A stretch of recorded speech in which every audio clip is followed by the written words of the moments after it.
these retailers want to have a relationship and they want like you to post about it. Hey, now featured in all Ron John stores. Go find them.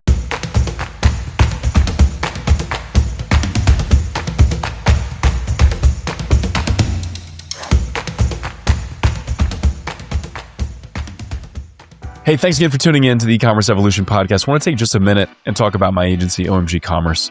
We've been helping e-commerce brands for 15 years, and that's like 100 e-commerce years. And our specialty is finding opportunities for growth that other people miss and unlocking channels that you're not currently maximizing. For example, YouTube. Most brands are sleeping on YouTube, and my belief is it's the biggest untapped opportunity for your brand.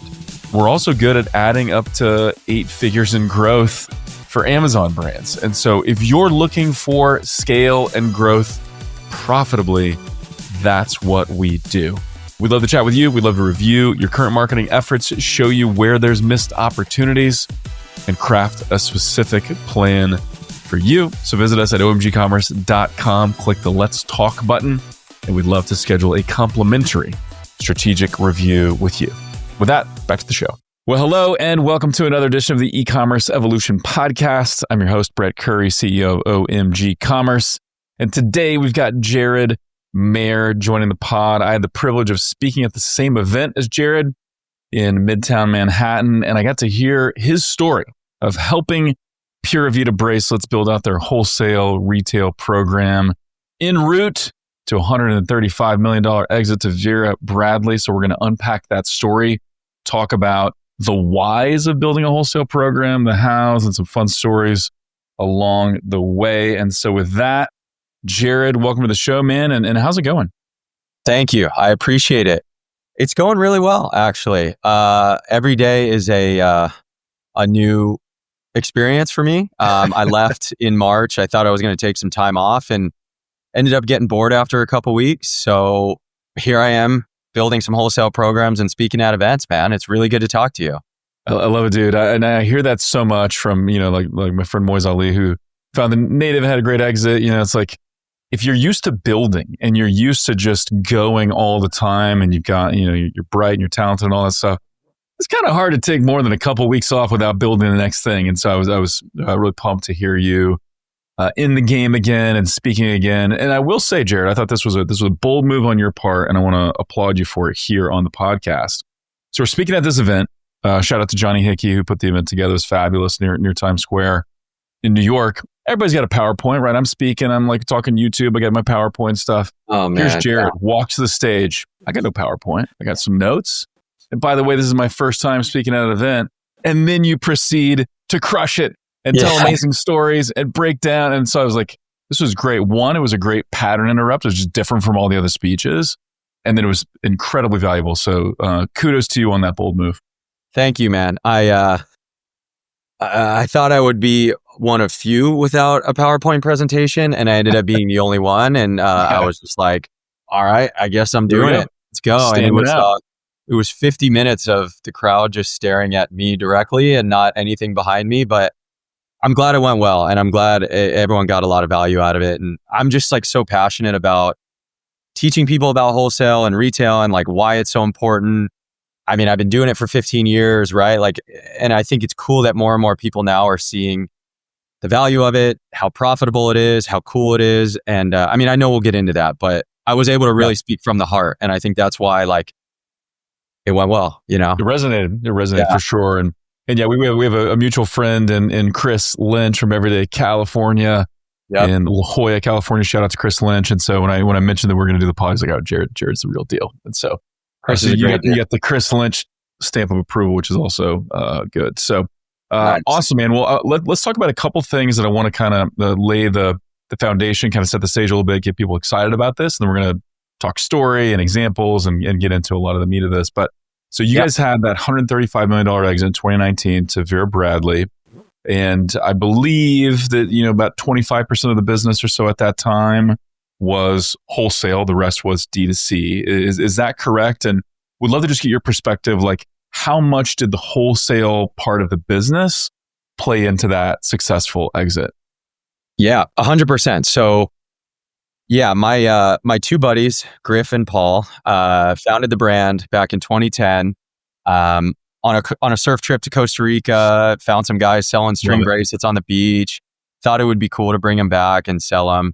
And so they brought them home, started selling them in San Diego. And a few months later, I jumped on. I was like, hey, I'm doing commercial real estate sales. I hate it. I'm making 100 cold calls a day. It sucks. Let me figure out how to sell these wholesale. So thankfully, they let me on, and we kind of took it from there. And to answer, so wholesale was really part of it from the early days of Pura Vida. Yeah, honestly, from month 2 or 3, Paul's sister, her name was Erin. She jumped on and I jumped on, and we were just like, hey, let's just do it. Let's sell wholesale. Let's figure it out. And so happy to tell that story. But I think to answer your questions, in the beginning, I mean, for the first probably 9 years, wholesale was like 10%, e-com 90. Wholesale then was like 15, e-com 85. And then I would say, yeah, when the deal happened in 2019, wholesale was about 25 to 30-ish%, e-com being the rest. And I think why it was so important is because what Vera Bradley liked about the company is that we had multiple legs to stand on. Yeah. They really wanted an e-commerce brand, right? Like they wanted a young e-commerce brand, 100%. Sure. But the fact that we had, I think at that point, 20-ish million, 25 million in revenue for wholesale, I mean, it was just a massively added benefit.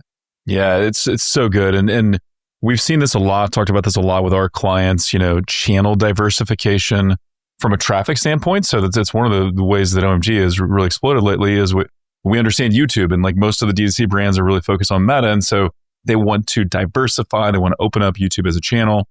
But what we've seen from the best brands we work with is they're all multi-channel and a lot closer to omni-channel. And where if you've got distribution diversification and you're selling in multiple places, makes you stronger as a business, more attractive to a buyer, which is super important. So I definitely want to back up and hear the story in just a minute, but one more question kind of to set the stage here.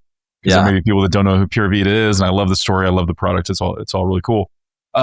Why is it so important to think about building a wholesale business? Like give me kind of some of the bullet list of this is why it's valuable, this is why you should do it, before we kind of dive in. Yeah, I think the first thing is, for all the brands that are e-com only or e-com focused, you don't want your brand to grow and scale and be fully dependent on Mark Zuckerberg's mood that day, right? Yeah. Yep.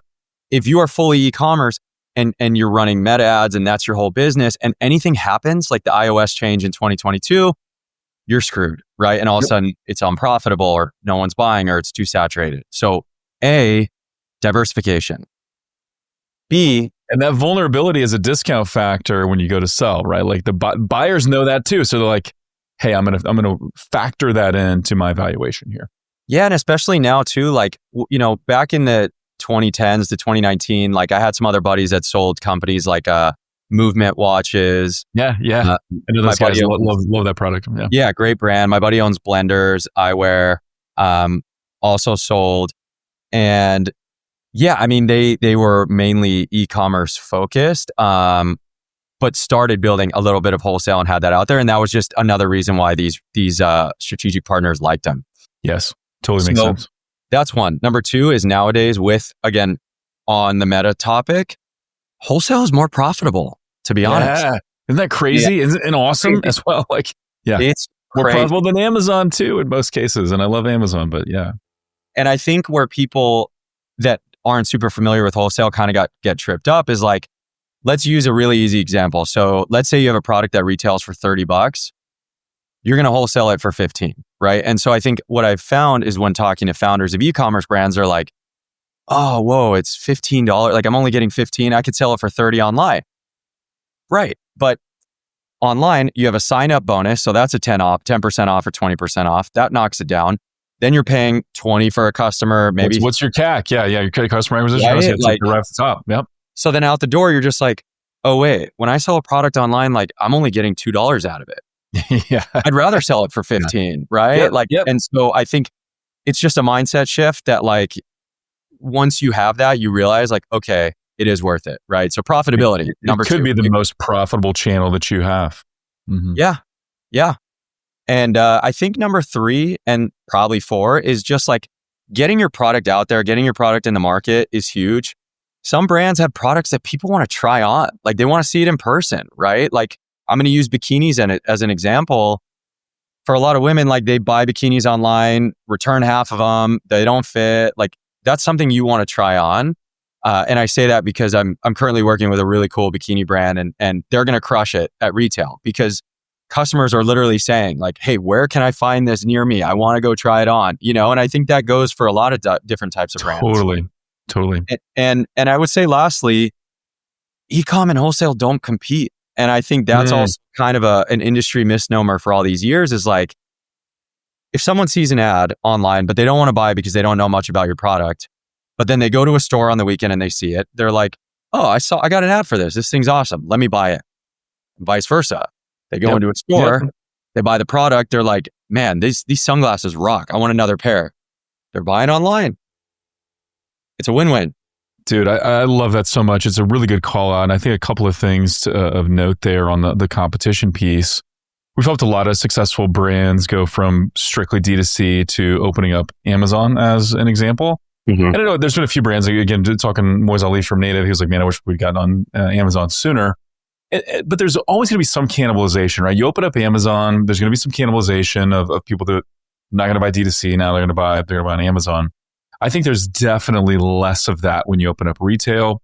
It's almost all upside in terms of who you're closing. And even if you're looking at like existing customers, they're probably going to consume more and buy more. Yeah. If you're in retail. I was talking to my buddy, Jimmy Sansone from the Normal brand and the St. Louis, Missouri brand. And I'm here in Missouri. But they've got, 12 plus stores, maybe 15 stores now, something like that.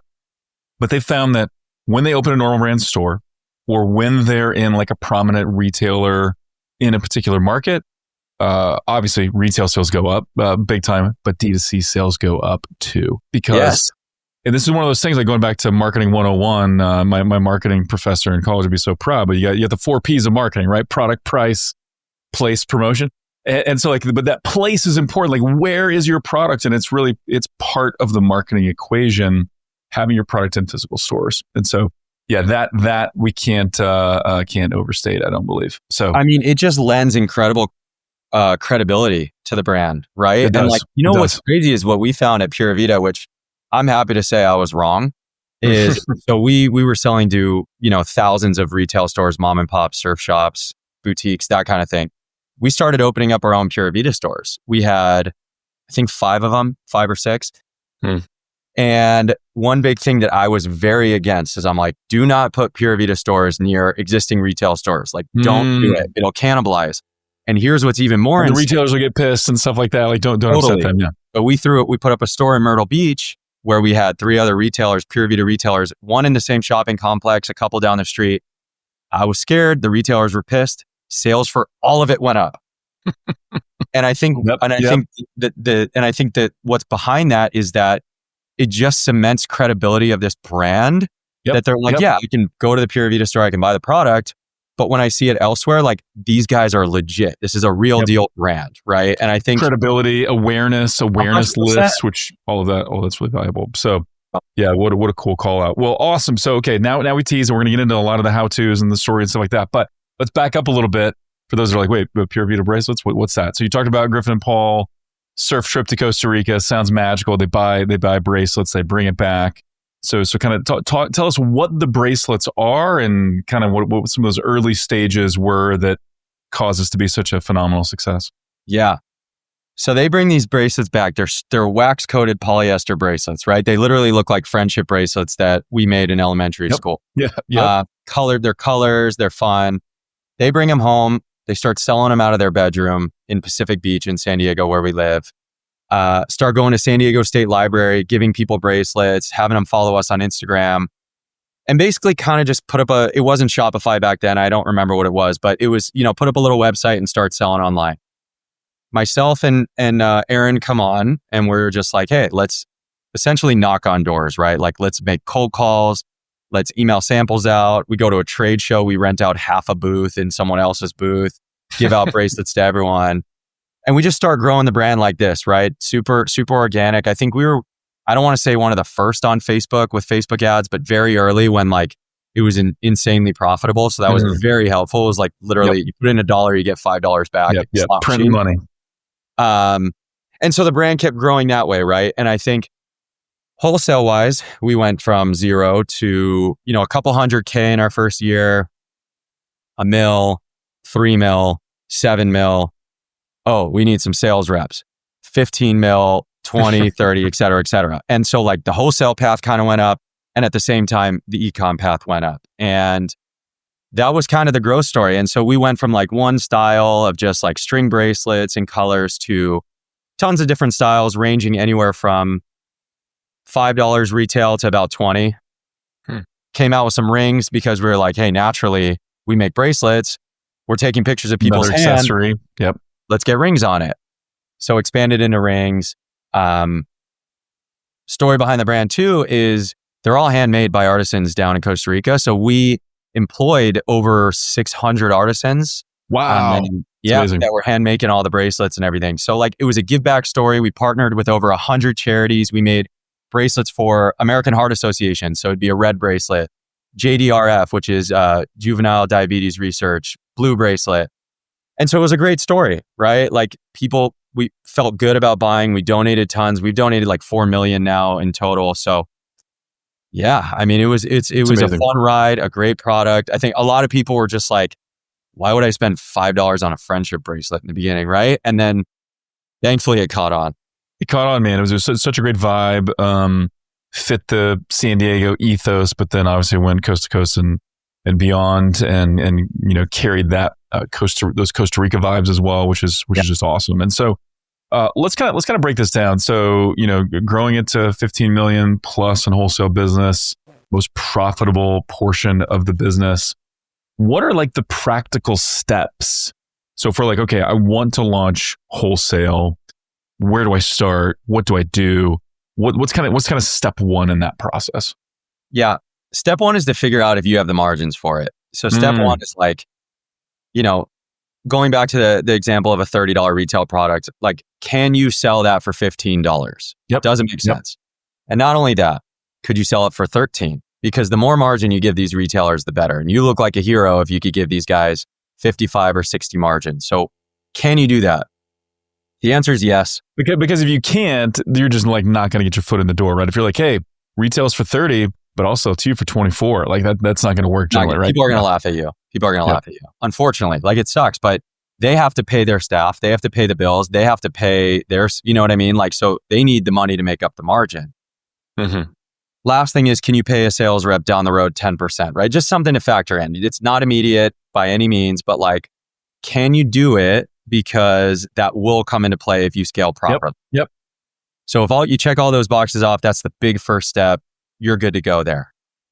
Second thing that I advise all these brands to do is think about your sales pitch. Think about the elevator pitch. Like what is so special about your brand, but not in the sense of like, hey, we get the most, our ROAS is 2x, or like we get the most clicks on our Google ads, because store buyers don't care about that. Right.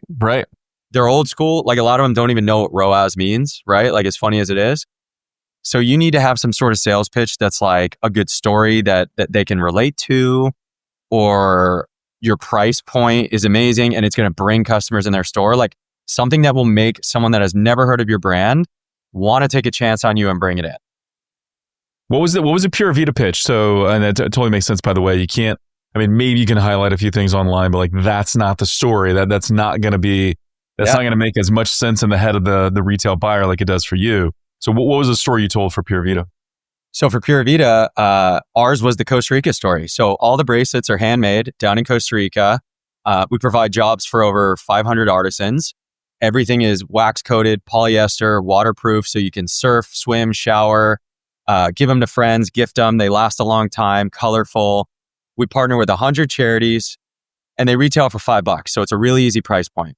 And so I think these retailers were either like, oh my God, I love Costa Rica. I go there with my family once a year. Love the charity aspect. Like my store gives back.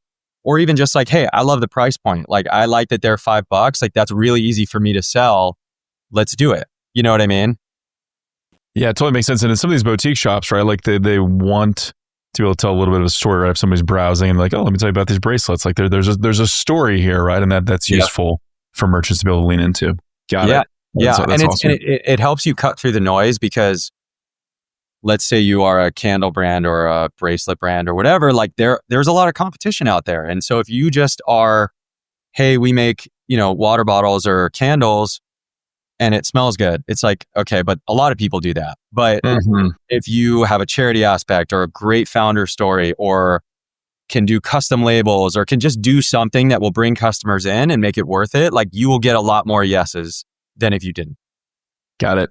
And any tips on like, how are we translating that story into potential benefit for the retailer? Because I know obviously we want to lean into the story and the narrative, but we can also be too focused on us or our product. Right. So any tips there on how to make that applicable to the retailer? Yeah, I think the story is important because they want to feel good about what they're selling and essentially know that people will come in and shop. I think in terms of benefit, you want to just be able to offer the retailer the fact that like you're going to put them up on your store locator. You're going to bring customers in. You'll post on Instagram about them. You'll provide marketing, drop boxes if they want window decals. That kind of thing. Like, great. I think gone are the days in a sense of just like, hey, I'm going to give you your product, you're going to sell it, and I'll call you in a few months. It's like, these retailers want to have a relationship and they want like you to post about it. Hey, now featured in all Ron John stores, go find them, or like link with them in the holidays and do a little gift with purchase and just kind of like have it be a partnership. I think that goes a long way to these guys. This episode is brought to you by Wayflyer. You've got demand. You've got ads that are converting. But without enough inventory, you're leaving money on the table. And when your bank doesn't get D2C, they won't structure funding the way you need it. That's why thousands of D2C brands turn to Wayflyer. Fast, flexible funding designed just for e-commerce. No equity, no dilution, no hassle. Trusted by 5,000 plus brands and backed by JP Morgan, Wayflyer has deployed over $5 billion to help D2C brands go. Visit wayflyer.com/OMG commerce. Learn how Wayflyer can help you and discover how you could get a 5% rebate off of your fees. Totally makes sense. And that this is probably the time when it does make sense to talk a little bit about your online marketing, right? Hey, we're generating awareness and demand, and we tell people that it's available in your store. That's going to be a benefit to you. And we got these other support materials to help you really sell it in store. So that totally makes sense. Okay, great. So first step is, do I have the margins? Can I give 50% to the store owner because that's what they want? And then in the future, hopefully, or not hopefully, but you need to plan for this. Can I give 10% to a sales rep, even if I don't have any sales reps right away? And then the second thing is, what's the story? What's the pitch? How do we nail that down? What's next? Next is you want to figure out, what do I want to offer? And it sounds kind of funny, but let's say you have 30 SKUs on your site or 50 SKUs. Too many. Like you need to go to market, clear and concise strategy. You need to make it easy for these guys. I can almost guarantee that if you have 50 SKUs, they're not all 50 bestsellers selling the exact same amount. Right. But let's take that 50 SKU line and narrow it to 20 and go to market with 10 or 20 and say, okay, out of everything we have, like this is the line we want to go to market with, narrow it down and go from there. Build the line sheet, build the catalog, build the assortment, wholesale pricing, retail pricing, and boom, you're good. Now, if your product is small, if it's jewelry, if it's a keychain, if it's a magnet, if it's something you can kind of sit on the counter, I then suggest having a little bit of a point of purchase, a display, branded, something like that. If it's not, it's okay. If you're a clothing brand or something bigger, it's okay. But that's kind of like the variable factor in terms of like getting the line prepared to go to the retailer at the next step. Nice. So yeah, if we got 50 SKUs, let's narrow that down to the top 10, maybe the top 20. You talked about this a little bit presenting in New York, but you talk about like, make it easy to say yes. And part of that was what you just said, but can you unpack that a little bit? How are we making it easy to say yes? And it may seem obvious to some, but like, why is that important? Because I think sometimes this point may be missed. Yeah. So retailers have a lot of things going on in their mind. They're managing a store, they're managing employees. If they're a buyer for a bigger company, they're buying for 50 stores. They have 100 decisions to make every day. Yep. So you're cold emailing, you're cold calling, and you go, hey, Brett, like I'm Jared from Pura Vida. bring in the line, and they go, okay, I like it. And I'm like, hey, here's 30 different colors. Pick 5 of each that you like, and then send me it as too much. You probably won't get an answer. Yeah. So what I recommend doing, and it doesn't, again, like it's not universal, but it works for a lot of people and brands, is like some sort of starter pack or some sort of opening order where you're like, hey, I put together the best sellers. I'm going to give you the best sellers. I'm going to give you a display for free. I'll have it shipped. All you have to do is say yes, and you'll have a box at your door next week. Dude, I love that. Yeah, because you're 100% right. Just think about it from the mindset of a consumer, right? We go to the toothpaste aisle. We don't know what we want to buy, and there's 500 choices, and then it's like I don't know what to do. Same is true with your buyer, right? Like they don't know your product. If you just say, this is our catalog, do you want a couple of this or a couple of that, or what do you want? Like it's too much. Just say, this is what you need. Made it super easy. Just say yes. Yeah. Man, I love that approach. And that also, and I think another benefit to that, just knowing that, hey, you built this into a program with multiple reps and you're kind of running the show, makes it easier for a rep as well. You train a rep on, hey, here's our get started package. It makes it easy to say yes. Clear training to level up your reps as well. Yeah, 100%. And you can even categorize that by channel, right? Like if you sell to stores on the East Coast and stores on the West Coast, and you know that stores on the East Coast love the bright colors and stores on the West Coast love the dark colors. Like it doesn't have to just one thing for everyone. You could have 2. And every store you reach out to on the East Coast, you're just like, hey, I put together the best sellers. It's all the bright colors. We know they kill it in New York and in Jersey. Just say yes. Here's the starter pack that we recommend. Love it. Boom. Yeah. So for us, we had 80 of one bracelet, 20 of another, and 20 of another. It was 120 bracelets and a display, free of charge. The display was. We called it the starter pack, and we were just like, just say yes, I'll have it at your door next week. And people were like, yep, let's do it. That was so easy. Heck yeah. And it just on repeat. It's amazing, man. I love it so much. Walk us through this piece and we'll get back to kind of the next steps, but just had this thought and want to double click on it. So, a buddy of mine, I actually introduced him to you, but Jared Mitchell, Ghost Ammo, sunscreen for men shaped like a shotgun cartridge, super cool. So he's talking about, how am I going to go retail and stuff. I think one question that a lot of brands have in mind is like, where should I go? Who should I approach first?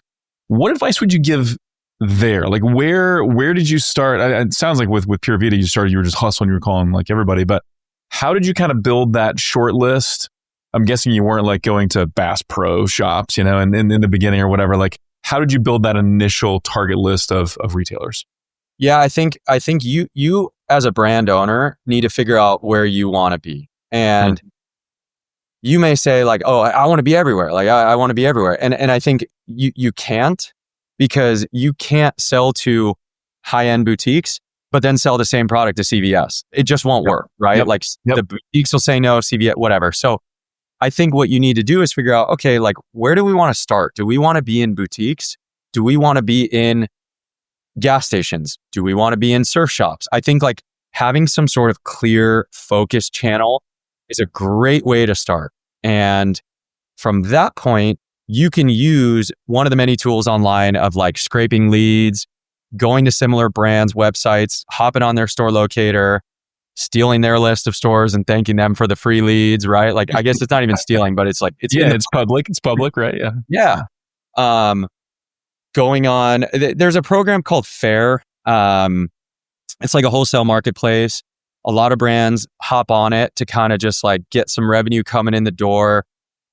I don't think it's super scalable, I will say that, but I do think like if you're new and you're just like, I want to get a little bit of revenue, you can throw some products up there and see who bites.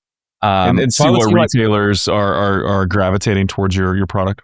Exactly. And I think those two avenues are like the perfect starting point. Where do you want to be sold? And maybe hop on Fair to prove a little concept and get some revenue going in the door. It's amazing. Talk a little bit about the display aspect. I know you talked about, hey, if it's something small, if it's on the countertop, you definitely want to display. If it's apparel, clothing and stuff, maybe not as much. But what advice do you have about displays? And then, how important is the merchandising piece of this? Even though some of the merchandising is up to the retailer, walk us through that a little bit. Display is really, really important to me in my world. And if you have a product that can go on a display, you should. Twofold. First one is you call the buyers, you call the retailers, you're trying to get your product in there. They love it. What's the first thing they're going to ask you? Hey, I love this product. Where do I put it? Yeah. Well, I don't know. Wherever you want. I don't know. Yeah. You might have lost them. Yep. Second part is if you still have them and they're still down, they're going to put you on some display in the back of the store. They're going to put you on a random display that has like things from China, no branding. Like it just is not a great look for you. And I don't think you're going to see the sales from it. Now, on the flip side, if you can offer a branded display, even if it's small, if it's big, if you have a product like towels and you could do a standing display, sunglasses have a display, whatever it may be, your brand's on there. You can tell a story. You can have your colors. You can have a QR code where someone could scan it and go to your site and read about the product. You can have one little blurb on there, like on our displays, it was a spinner and it said, $4 million donated, made by artisans, all handmade, and it's like, you got to think people don't know what your brand is. It's their first time seeing it. Right. If you can't tell the story, it's pretty hard to sell. Totally. It's really the ad that someone sees in the store, right? It positions the brand. It tells the story in a very brief and concise way. But without that, it's just a friendship bracelet on a rack, right? Or on a shelf or something like that. And so, yeah, it's critical to get that piece if you can. Any good advice there on like resources or what people should check out or who they should learn from or who does it well? Just thinking, so many people on the pod, they listen to the pod, they're pros at Facebook ads or Google ads or whatever, but like, I don't know, never built a display. What am I putting there? What am I showing there? Any advice and or resources there? Yeah. So I think the thought of a display can sometimes be daunting if you don't have any experience in it. But like what I would recommend is just get something. Like if you don't need to go to a professional display manufacturer on day one and spend thousands of dollars on mock-ups and display. Go on Etsy and find someone making a little wood piece, have them make you 20 of them and put your brand on it, right? Like go on Alibaba and get 20 of something. Like just get something. Our first display was literally wood from the beach, beechwood. This guy would get it, cut it into one pole like this, and then two poles across. And it looked like a little tree and it said Pura Vida in it. Like it looked like a kid made it in a junior high project. Yeah. It didn't matter. Shop class. Yeah, it was just like get something out there. And I think the same can be with these. Like if you don't know a display manufacturer, heck, I bought displays on Etsy recently, like for a trade show. It's great. Yeah. You guys started this right out of the gate or, month 2 or whatever it was. When should most brands consider this, right? Because not every brand is going to have you as their buddy. They can just, do this and you're sick of your job, so you're ready for something new. When should someone strongly consider, hey, I need to diversify. Let me explore wholesale retail. Any guidelines there? Yeah, I think there's not like a hard number of like, oh, if you are doing X amount in sales, go to wholesale. But I will say, and like a lot of the brands I've been speaking to and people in the industry is get a little bit of an e-commerce presence going, like get your social media up, get sales going, like get a proof of concept, right? Yeah. It doesn't have to be $4 million. Prove your product market fit, right? Prove that people want this. Prove it. And then because if you just start and a brand and then on day one, go call a bunch of stores and get your product in there, like you don't even know if people want to buy the product, if it's priced right. And then stores are stuck with your product. It's a mess. You lost that credibility. And so I think like there's no hard number, but if you can prove your concept by getting some e-com sales rolling in at least for 6 months or maybe a year, you're in a much better position to succeed. Totally makes sense. Yeah. Jared, what were some of the mistakes, either the mistakes you made at Pura Vida or just mistakes you see brands making when they're getting into wholesale retail? A really big one that I have been seeing lately and that we made is trying to go too big too early. I can fully understand why when you're starting out thinking about Nordstrom or the Buckle or something like that, handing you a $200,000 PO. That sounds awesome, right? Like what could go wrong? This is amazing. Problem is you're not ready for it. Like they have shipping guidelines. They have chargebacks. They have EDI. They have crazy, crazy processes that like, if you ship 1 day late, charge. If you don't write the right thing on the box, charge. And I've seen brands literally lose money on these orders. Wow. Because they weren't ready for it. And because they got so many chargebacks. Yeah. And what is EDI? EDI is when stores transfer their orders system to system, where like a buyer is not calling you and saying, hey, Jared, I want 100 pieces, send it. Their system sees that inventory is low, electronically delivered to your system to reorder it. And it takes setup. It takes integrating with your warehouse. It costs money. Like you have to have this. Yep. And if you're not ready, like brands won't work with you. And so that's the first part. The second part that's really scary is, let's say I'm going to use Nordstrom as an example again. Let's say they go, Brett, I love your product. We want it for 50 doors. And you go, okay, great. So you make all this product, you front load the cash, 50 doors. Okay, well, they're not going to pay you for 60 or 90 days. Yeah. You are floating cash from when you started creating the product 60 days after they had it. That could put you out of business. Totally.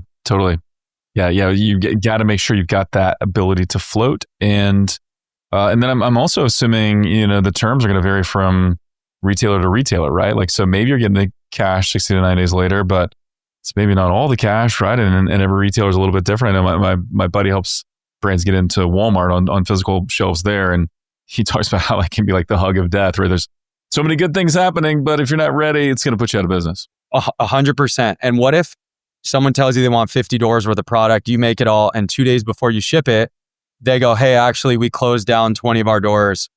So we only need 30 doors worth. And you're like, what do I do with what? What do I do with this inventory? I'm screwed, right? Yep. We made that mistake. We made that mistake with PacSun. We sold the PacSun way too early in the Pura Vida days. We had a terrible product assortment, which had to have felt awesome, right? You get PacSun, like massive retailer. It's got to feel like you're riding a high because you got PacSun to say yes. I thought I was the man. I got invited to PacSun's warehouse.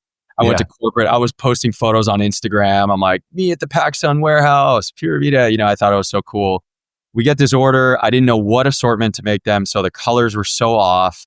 We were late on delivery. We got chargebacks. We tagged it wrong. They needed custom UPC codes. We tagged it wrong. They never ordered again.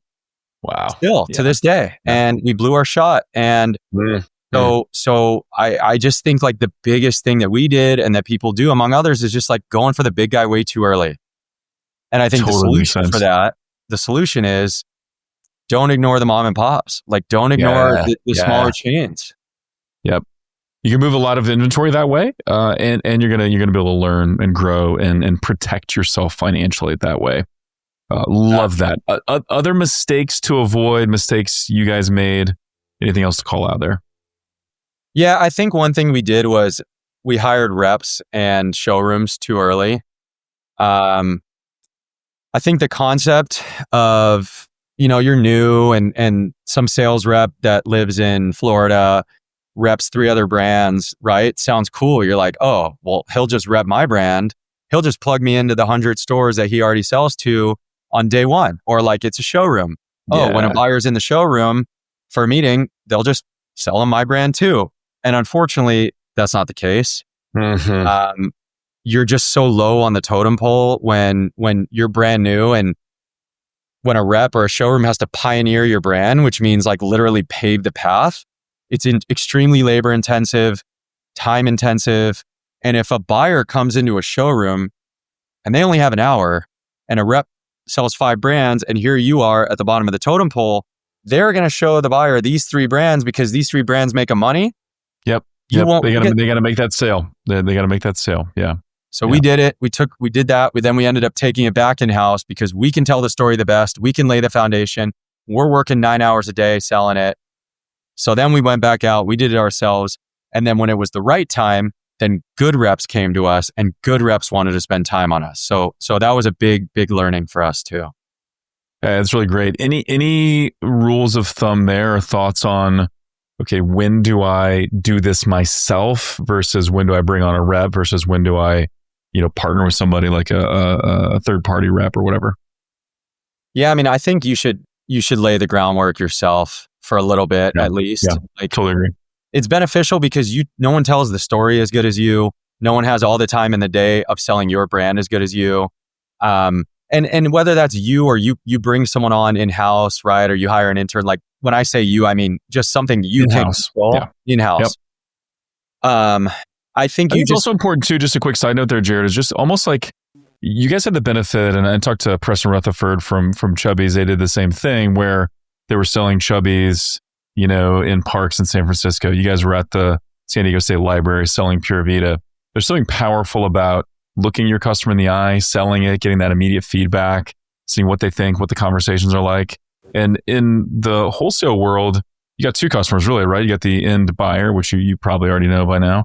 Then you got the retailer. And so like being able to understand what they care about, what they want, what they don't want, it's pretty valuable. And you get that feedback the best from engaging in those conversations. So I think just another reason why doing it in-house or doing it yourself to begin with makes a lot of sense. Oh, nailed it 100%. Yeah. You establish a relationship, right? Like, and to piggyback on that, like you start going to trade shows, which probably is another chapter in this journey of what we're talking about. Like you want to be at the trade show. You want to be telling the story. Like Griff and Paul were at the first couple years of trade shows with, oh, hey, this is the founder. This is the story. We're telling the story. Like we handed the reins too early. And someone would come up and say something like, hey, what were the names of the two guys in Costa Rica that you met first? And the reps didn't know. And you lost your credibility. You lost your chance. So I think that's why it's very important.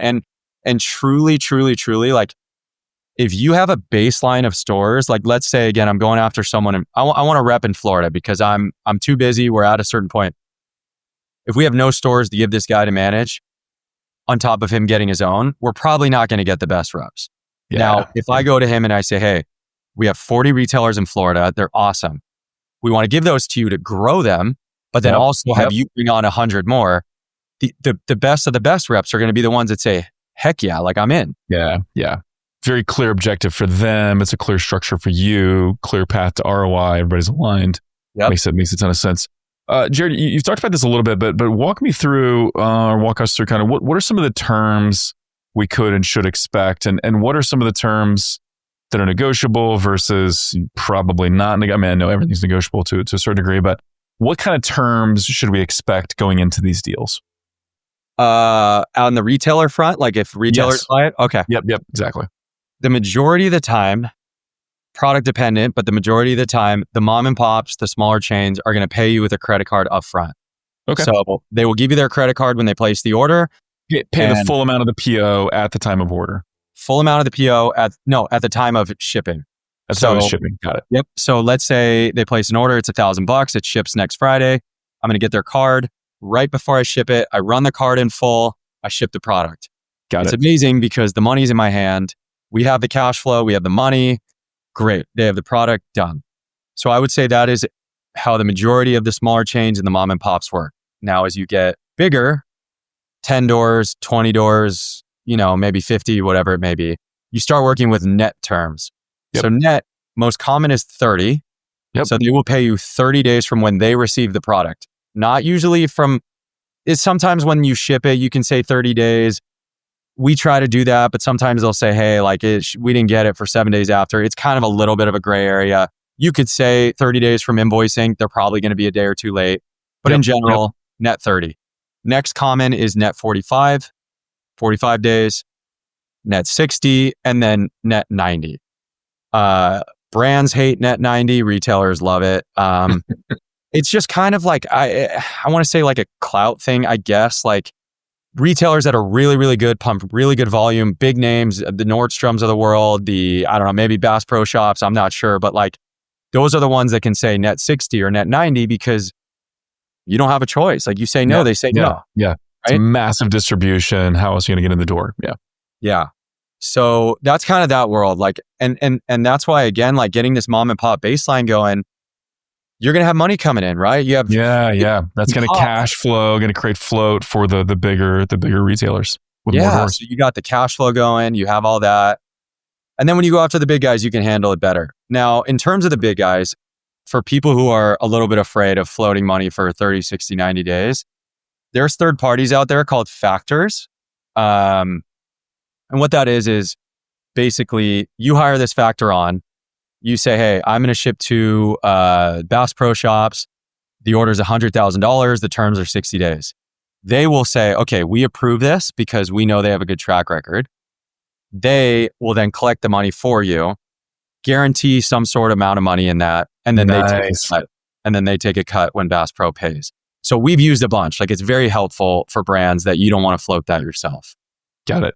So you're taking a discount, you're taking a hit, but you're solving your cash flow issues, which for growing brands, sometimes the cash flow is more important than just protecting EBITDA, as an example. And so it makes a ton of sense. Jared, this is amazing, man. This is super good. I'm excited to go wholesale here. Any other mistakes that are worth calling out, mistakes that we should avoid? I know there's probably a lot, but any noteworthy ones? Yeah, no, this is good. I think a big one, I don't want to say mistake, but I think it's something that you really have to keep in mind is if you have an e-commerce store and your entire model or like a big model for you is discounting, like you are always on sale. Yeah. You're always offering 50 off. Every other holiday is 40 off. Like, and that works for you, that's fine. But I want you to know, like, you may have a hard time getting into wholesale because you cannot be constantly competing with your retailers. They will see it, they will find it, they will subscribe to your email list just to be in the know, and you're going to beef with them. And I think not even just beefing with existing retailers, if you're going after these guys and you're cold calling and you're emailing and they hop on your site because they want to learn more and you're running 50 off every other day, it's just like you're not going to get these guys to say that becomes your price, right? Like there needs to be clear MAP pricing or clear MSRP or something. Yep. If you don't have pricing integrity, a retailer is going to sniff that out. And while that might not be the first thing you think of, that's probably one of the very first things that a retail thinks about, right? Yep. Especially in this day and age where like e-com is such a big deal. It's a big thing they look for. And so I think you don't have to tone your entire pricing strategy down on day one when you have zero wholesale orders. Like, I fully get that. You want to test the channel. But I think you have to be open to saying, okay, if wholesale works, let's tone down the discounts on e-com. And be open to that. And I think if you are, you will be successful. If you're I'm going to say hard-headed about it, if you're just like, no, our brand model is we go 40 off 2 weeks a month and that's it. Like, you may be spinning your wheels a little bit in the wholesale world. Totally makes sense, man. Jared, this is awesome. Thank you for dropping so much knowledge. I'm excited about this. Ton of value for the listeners. Those that are listening, well, first of all, any final comments before we talk about, how people can get in touch with you? Yeah, I mean, not really. I think this whole thing is super exciting. Like, wholesale and retail was such a big thing for me growing up. I think probably for a lot of our listeners growing up, of like, if you wanted a t-shirt, you went to the store and bought it. You want a skateboard, you go buy it. E-com became such a big thing, 2010 and on. And I think now we're seeing such a shift back into retail and wholesale, especially with how hard it is online and how expensive. Yeah. That I think it's exciting. And like, I know I'm biased because it's what I do, but like, I really hope more people catch on and just see the benefit. And like, trust me, that first time you walk into a store and you see your product in a store, dude, it feels so freaking good, man. Yeah. And to one up that, the first time you're chilling and you have a buddy send you a screenshot and go, oh my God, I'm in Hawaii at my resort. Look at I see your products there. This is epic. It feels so good. So not only is it cool, but like, it's just an amazing feeling. So yeah, I love that. And one final thought that I've got to share that I think is really important is, we're talking a lot about it in marketing right now, incrementality, right? And so, we do a lot with YouTube, but also Meta and other channels. And so we're always looking at, hey, what's providing net new sales, net new lift that we would not have gotten otherwise. What's really cool, and they actually just talked about this on the Operators podcast. Nice. So Sean Frank and Mike Beckham and the guys, and then also Marketing Operators podcast, Cody Plofker and the Collins and stuff, is, hey, when you are in retail, your incrementality factor goes up. So as an example, I'm running connected TV, I'm running YouTube, something like that. Something that's a little more upper funnel, maybe not click-based as much, right? But it's driving awareness, it's driving demand. Mm-hmm. Your incrementality factor, or the incremental impact of those ads, goes up pretty dramatically when you're in retail stores. And so it's just it makes everything better. It can change the economics of your ad campaigns, create some awareness, as you were talking about with the Pura Vida stores or the normal brand stores. Like, there's just so many benefits here that it's worth exploring. And then like anything, worth doing the right way. And so as people are listening, and they're like, man, I got to talk to Jared. Well, first of all, it sounds like you're getting covered up. So maybe people are going to need to like take a number, wait in line type of thing. But how can people connect with you? What are the best ways to reach out? Yeah, definitely. Shoot me an email, jaredmayer@gmail.com. Message me on LinkedIn. I don't have MEHR, right? So Jared, Sorry, MEHR. so JAREDMEHR@gmail.com. I'm a little embarrassed to say I don't have a website yet. I'm working on it. It's just You're just out there doing it, man. You're out there doing it. It's totally cool. I'm too busy. I'm trying to like have a meaningful name, and everything is taken. And so it's all happened really fast of like helping brands and kind of putting myself out there. So I will have that. But in the meantime, email is great. LinkedIn is great. Yeah, I would say that's the best. Awesome. Jared Mayer, ladies and gentlemen. Jared, this is awesome. And thanks again for the time, man. And we'll have to do it again soon. And next time I'm in San Diego, let's hang out. I'll be there. 100%. 100%, man. Can't wait to see you. Thanks for having me on. I really appreciate it. Absolutely. And as always, thank you for tuning in. We'd love to hear your feedback. What would you like to hear more of on the pod? Leave us that review if you haven't done it. And hey, if you know somebody that is talking wholesale, send them this episode. I'm sure they will thank you for it. And with that, until next time, thank you for listening. This episode is brought to you by Threecolts. What do L'Oreal, Celsius, Samsung, and Quest Nutrition all have in common? They trust Threecolts to recover hidden revenue, unlocking 2 to 5% in extra cash flow. That's more budget for PPC, channel expansion, or pure profits to fight margin compression. Now, Threecolts is offering you the same advantage completely free. They'll recover your first $1,000 at no charge. No catch, no upfront costs, just a real $1,000 to show you why the world's leading brands choose Threecolts to recover cash and cut shipping costs by 10 to 30%. Alternatively, Threecolts offers a complimentary month of multi-channel pro valued at $999 to facilitate the launch of your products across 30 plus e-commerce marketplaces. Either way, improve your margins and grow your online revenue with Threecolts.